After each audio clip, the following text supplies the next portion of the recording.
Hello ನಮಸ್ಕಾರ ಸ್ನೇಹಿತರೆ, ತಮ್ಮೆಲ್ಲರಿಗೂ ಈಡಿಗಾಸ್ ಕಿಚನ್ಗೆ ಸ್ವಾಗತ. ಇವತ್ತಿನ ರೆಸಿಪಿಲಿ ತುಂಬ ಸುಲಭವಾಗಿ ಮನೆಯಲ್ಲೇ ನಾವು 1 ಕಪ್ ರವೆ ಇದ್ದರೂ ಕೂಡ ಒಂದು ಕೇಕನ್ನು ನಾವು ಮನೆಯಲ್ಲಿ ಮಕ್ಕಳಿಗೆ ಮಾಡಿಕೊಡ್ಬೋದು. ಅದನ್ನು ಯಾವ ರೀತಿ ಮಾಡೋದು ಅಂತ ನಾನು ನಿಮಗೆ ತುಂಬ ಸುಲಭವಾಗಿ ಮನೆಯಲ್ಲೇ ಕುಕ್ಕರಲ್ಲಿ ಯಾವ ರೀತಿ ಮಾಡ್ಬೋದು, ಯಾವುದೇ ಓವನ್ ಏನು ಬೇಕಾಗಿರಲ್ಲ, ಹಾಗೆ ಈಸಿಯಾಗಿ ಮಕ್ಕಳಿಗೆ ಮನೆಯಲ್ಲಿ ಹೆಲ್ದಿಯಾಗಿ ಮಾಡಿಕೊಡ್ಬೋದಾದಂಥ ಒಂದು ರವಾ ಕೇಕ್ ರೆಸಿಪಿನ ತೋರಿಸ್ಕೊಡ್ತಾ ಇದ್ದೀನಿ. ಮನೆಯಲ್ಲೇ ಇರುವಂಥ ಸಾಮಗ್ರಿಗಳನ್ನ ಬಳಸ್ಕೊಂಡು ತುಂಬ ಸುಲಭವಾಗಿ ಯಾವ ರೀತಿ ಮಾಡ್ಬೋದು ಅನ್ನೋದನ್ನು ತೋರಿಸ್ಕೊಡ್ತಾ ಇದ್ದೀನಿ. ಇಲ್ಲಿ ಒಂದು ಮಿಕ್ಸಿ ಜಾರ್ ತೊಗೊಂಡಿದ್ದೀನಿ, ಅದಕ್ಕೆ 1 ಕಪ್ಪಷ್ಟು ರವೆ ಹಾಕಿದ್ದೀನಿ. ಹಾಗೆ ಇದಕ್ಕೆ ಇನ್ನೊಂದು ಕಪ್ಪನ್ನು ಹಾಕ್ತಾ ಇದ್ದೀನಿ. 2 ಕಪ್ಪಷ್ಟು ನಾವು ಉಪ್ಪಿಟ್ಟೆಲ್ಲ ಮಾಡ್ತೀವಲ್ವ, ಅದೇ ರವೆನ ತೊಗೊಂಡಿದ್ದೀನಿ. ಹಾಗೆ 1.5 ಕಪ್ಪಷ್ಟು ಸಕ್ಕರೆ ಹಾಕ್ಕೊಂಡಿದ್ದೀನಿ. ಹಾಗೆ ಇದನ್ನು ಚೆನ್ನಾಗಿ ಪೌಡರ್ ಮಾಡ್ಕೊಂಬಂದ್ಬಿಡೋಣ. ಸಕ್ಕರೆ ಮತ್ತು ರವೆ ಎರಡನ್ನು ಪೌಡರ್ ಮಾಡ್ಕೊಂಬಿಡೋಣ. ನಾರ್ಮಲಾಗಿ ಉಪ್ಪಿಟ್ಟು ರವೆನ ತೊಗೊಂಡಿದ್ದೀನಿ. ಹಾಗೆ ಈ ಕಡೆ ಪೌಡರ್ ಮಾಡಿ ರೆಡಿ ಆಗಿದೆ. ಈ ಕಡೆ ಇನ್ನೊಂದು ಪಾತ್ರೆಗೆ ನಾವು ಬ್ಯಾಟರ್ನ ರೆಡಿ ಮಾಡ್ಕೊಳ್ಳೋಣ. ಅದಕ್ಕೆ 2 ಕಪ್ಪಷ್ಟು ಹಾಲನ್ನು ಹಾಕ್ಕೊಂಡಿದ್ದೀನಿ. ನಿಮಗೆ ರೆಡಿ ಇಟ್ಕೊಳ್ಳಿ, 1/2 ಲೀಟರ್ ಹಾಲನ್ನು ರೆಡಿ ಇಟ್ಕೊಂಡಿರಿ, ಬೇಕನ್ಸಿದ್ರೆ ಹಾಕೋಬೋದು. ಹಾಗೆ 3/4 ಕಪ್ಪಷ್ಟು ಮೊಸರನ್ನು ಹಾಕಿದ್ದೀನಿ. ಮೊಸರನ್ನು ಹಾಕಿದ ನಂತರ ಇದಕ್ಕೆ ಹಾಲು, ಮೊಸರು ಹಾಗೆ ಮತ್ತು ಎಣ್ಣೆನ 1/4 ಕಪ್ಪಷ್ಟು ಹಾಕ್ತಾಯಿದ್ದೀನಿ. ನಿಮಗೆ ಎಷ್ಟು ಬೇಕಾದರೂ ಎಣ್ಣೆನ ಹಾಕೋಬೋದು. ಹಾಗೆ 1 ಕಪ್ಪಷ್ಟು, ಅಂದರೆ ಎಷ್ಟು ಬೇಕಾದರೂ, ಅಂದರೆ ಜಾಸ್ತಿ ಏನು ಹೋಗೋದು ಬೇಕಾಗಿಲ್ಲ, 1 ಕಪ್ಪಷ್ಟು ಬೆಣ್ಣೆ, ಎಣ್ಣೆ ಅಥವಾ ತುಪ್ಪ, ಇದು 3ರಲ್ಲಿ ಯಾವ್ದು ಬೇಕಾದರೂ ಹಾಕೋಬೋದು. ನಿಮಗೆ ಟೇಸ್ಟ್ಗೆ ಅನುಗುಣವಾಗಿ ಮನೆಯಲ್ಲೇ ಇರುವಂಥ ಸಾಮಗ್ರಿಗಳನ್ನ ಆಗಿರೋದ್ರಿಂದ ನಾನು ಎಣ್ಣೆನ ತೋರಿಸ್ತಾ ಇದ್ದೀನಿ ಇಲ್ಲಿ. ಹಾಗೆ ನಾವು ಪೌಡರ್ ಮಾಡಿ ರೆಡಿ ಮಾಡ್ಕೊಂಡ್ವಲ್ಲ, ಆ ಹಿಟ್ಟನ್ನು ಕೂಡ ಹಾಕಿದ್ದೀನಿ. ಹಾಗೆ ರುಚಿಗೆ ತಕ್ಕಷ್ಟು ಉಪ್ಪು ಹಾಕಿದ್ದೀನಿ. ಸ್ವಲ್ಪ ಏಲಕ್ಕಿ ಪೌಡರನ್ನು ಫ್ಲೇವರ್ಗೆ ಹಾಕಿದ್ದೀನಿ. ಏಲಕ್ಕಿ ಪೌಡರ್ ಬೇಡ ಅಂದರೆ ನೀವು ಯಾವುದೇ ಆರ್ಟಿಫಿಷಿಯಲ್ ಕಲರ್ಗಳನ್ನ ಬಳಸ್ಕೋಬೋದು.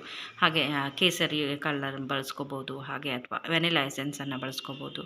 ಅದನ್ನು ಯಾವ್ದು ರೀತಿ ಇಷ್ಟ ಆಗುತ್ತೆ ನಿಮಗೆ ಅದನ್ನು ಬಳಸ್ಕೋಬೋದು. ಮಿಲ್ಕ್ ಪೌಡರನ್ನು 1 ಕಪ್ಪಷ್ಟು ಹಾಕಿದ್ದೀನಿ, ಅಂದರೆ 10 ರೂಪೀಸ್ ಪ್ಯಾಕೆಟನ್ನು 1 ಹಾಕಿದ್ದೀನಿ. ನಿಮಗೆ ಜಾಸ್ತಿ ಬೇಕನ್ಸಿದ್ರೆ 1 ಕಪ್ಪಷ್ಟು ಹಾಕೋಬೋದು, 2 ಪ್ಯಾಕೆಟ್ ಕೂಡ ಹಾಕೋಬೋದು. ಹಾಗೆ ಇವಾಗ ಒಂದು ಇನೋ ಪ್ಯಾಕೆಟನ್ನು ಹಾಕಿದ್ದೀನಿ. ವಿನೋ ಪ್ಯಾಕೆಟ್ ಹಾಕಿದ ನಂತರ ಚೆನ್ನಾಗಿ ಬೀಟ್ ಮಾಡಬೇಕು. ಯಾವುದೇ ರೀತಿಯ ಗಂಟುಗಳಿರಬಾರ್ದು. ಈ ದೋಸೆಗಿಂತ ಇಡ್ಲಿ ಬ್ಯಾಟರ್ ಅಳತೆಗೆ ನಾವು ರೆಡಿ ಮಾಡ್ಕೋಬೇಕಾಗತ್ತೆ. ದೋಸೆಗಿಂತ ಸ್ವಲ್ಪ ತೆಳುವಾಗುತ್ತೆ. ಇಡ್ಲಿ ಬ್ಯಾಟರ್ ಅಳತೆಗೆ ಚೆನ್ನಾಗಿ ಮಿಕ್ಸ್ ಮಾಡಬೇಕು. ನೀವು ಎಷ್ಟು ಚೆನ್ನಾಗಿ ಬೀಟ್ ಮಾಡ್ತೀರೋ ಅಷ್ಟು ಚೆನ್ನಾಗಿ ಫ್ಲಫಿಯಾಗಿ ಬರುತ್ತೆ ಅಂತ, ಏನಂದರೆ ಮೆದುವಾಗಿ ಬರುತ್ತೆ. ಹಾಗೆ ಈ ಕಡೆ ಒಂದು ಕುಕ್ಕರ್ಲಿ ರೈಸ್ ಎಲ್ಲ ಮಾಡ್ತೀವಲ್ಲ, ಅದೇ ಪಾತ್ರೆನ ತೊಗೊಂಡಿದ್ದೀನಿ. ನಿಮಗೆ ಯಾವುದೇ ರೀತಿಯ ಈ ಥರ ಬೇಸಿನ ಇದ್ರೂ ನಡೆಯುತ್ತೆ, ಇದೇ ಥರ ಬೇಕು ಅನ್ನೋದಿಲ್ಲ, ನಿಮಗೆ ಶೇಪ್ ಬೇಕಾ ಅಷ್ಟೇ.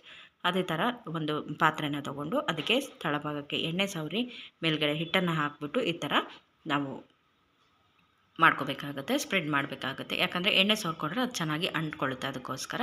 ಹಾಗೆ ನಮಗೆ ಕೇಕ್ ಬ್ಯಾಟರ್ನ ಡೈರೆಕ್ಟಾಗಿ ಹಾಕೋಬೋದು. ನೀವು ಬಟರ್ ಪೇಪರ್ ಇದೆ ಅಂದರೆ ಅದನ್ನು ಕೂಡ ಹಾಕೋಬೋದು, ಅಥವಾ ನಾರ್ಮಲ್ ಪೇಪರ್ಗೆ ಎಣ್ಣೆ ಸವರ್ಬಿಟ್ಟು ಅದನ್ನು ಕೂಡ ಹಾಕೋಬೋದು.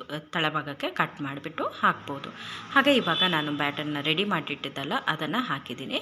ಒಂದು 10 ನಿಮಿಷ ಆಗಿತ್ತು, ಹಾಗೆ ಡೈರೆಕ್ಟಾಗಿ ಹಾಕಿದ್ದೀನಿ. ನೀವು ಕುಕ್ಕಿಂಗ್ ಸೋಡಾ ಬೇಕನ್ಸಿದ್ರೆ ಇನ್ನೂ ಸ್ವಲ್ಪ ಹಾಕೋಬೋದು. ನಾನು 1 ಇನೋ ಪ್ಯಾಕೆಟ್ ಹಾಕಿದ್ದೀನಿ. ನಿಮಗೆ ಬೇಕನ್ಸಿದ್ರೆ ಒಂದು ಅರ್ಧ ಸ್ಪೂನಷ್ಟು ಸೋಡಾ, ಕುಕ್ಕಿಂಗ್ ಸೋಡಾ ಅಥವಾ ಬೇಕಿಂಗ್ ಸೋಡಾ ಯಾವುದಾದ್ರೂ ಹಾಕೋಬೋದು. ಹಾಗೆ ಇವಾಗ ಮೇಲ್ಗಡೆ ಬಾದಾಮನ್ನು ಸ್ವಲ್ಪ ಕಟ್ ಮಾಡಿ ಹಾಕ್ತಾಯಿದ್ದೀನಿ. ನಿಮಗೆ ಯಾವುದೇ ಡ್ರೈ ಫ್ರೂಟ್ಸ್ ಇಷ್ಟ ಆದರೆ ದ್ರಾಕ್ಷಿ, ಗೋಡಂಬಿ, ಬಾದಾಮಿ ಅಥವಾ ಟೂಟಿ ಫ್ರೂಟಿ ಇದ್ದರೆ ಅದನ್ನು ಸ್ವಲ್ಪ ಡಸ್ಟ್ ಮಾಡಿಬಿಟ್ಟು ಹಾಕಬೇಕಾಗುತ್ತೆ.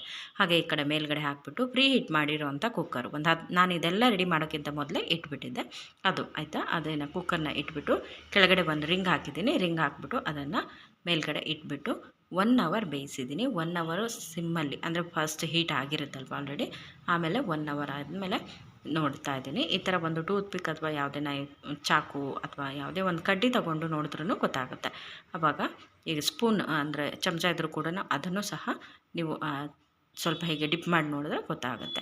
ಒಂದು 5 ನಿಮಿಷ ಬಿಟ್ಟ ನಂತರ ಈ ಥರ ನೀಟಾಗಿ ನಾವು ಪ್ಲೇಟ್ಗೆ ಸರ್ವ್ ಮಾಡ್ಕೋಬೋದು. ಇವಾಗ ಇದನ್ನು ನೋಡಿ, ತಳಭಾಗ ಎಲ್ಲೂ ಕೂಡ ಹಿಡಿದಿಲ್ಲ, ಕರೆಕ್ಟಾಗಿ ಬೆಂದಿದೆ ಕೂಡ. ಹಾಗೆ ನೋಡಿ, ಇಲ್ಲಿ ಬೆಂದಿಲ್ಲ ಅಂದರೆ ಮಧ್ಯ ವೆಟ್ ಆಗಿರುತ್ತೆ. ಆವಾಗ ಮತ್ತೊಂದು ಸ್ವಲ್ಪ ಹೊತ್ತು ನೀವು ಇಡಬೇಕಾಗುತ್ತೆ. ಇವಾಗ ಚೆನ್ನಾಗಿ ಬೆಂದಿದೆ. ಒಂದು 5 ನಿಮಿಷ ಲೇಟ್ ಆದರೂ ಪರವಾಗಿಲ್ಲ, ಲೇಟ್ ಮಾಡಿಕೊಂಡೇ ತೆಗೀರಿ. ಅವಸರ ಮಾಡಿಕೊಂಡು ಗಡಿಬಿಡಿ ಮಾಡಿಕೊಂಡು ಕೇಕನ್ನು ಹಾಳು ಮಾಡ್ಕೊಬಾರ್ದಾಗುತ್ತೆ. ಹಾಗೆ ಮಕ್ಕಳಿಗೆ ಸ್ನ್ಯಾಕ್ಸ್ ಕೂಡ ನಾವೀಗ ಇದನ್ನು 2 ದಿನ ಹಾಗೆ ಔಟ್ಸೈಡಲ್ಲಿ ಇಡ್ಬೋದು. ಫ್ರಿಜ್ಜಲ್ಲಿ ಇಟ್ಟರೆ 2-3 ದಿನ ಇಡ್ಬೋದು. ಹಾಗೆ ತುಂಬ ಸುಲಭವಾಗಿ ಮಾಡೋದಂತ ರವಾ ಕೇಕ್ ರೆಡಿ ಆಗಿದೆ ಅಲ್ವಾ. ನಿಮಗೆ ಇಷ್ಟ ಆದರೆ ಪ್ಲೀಸ್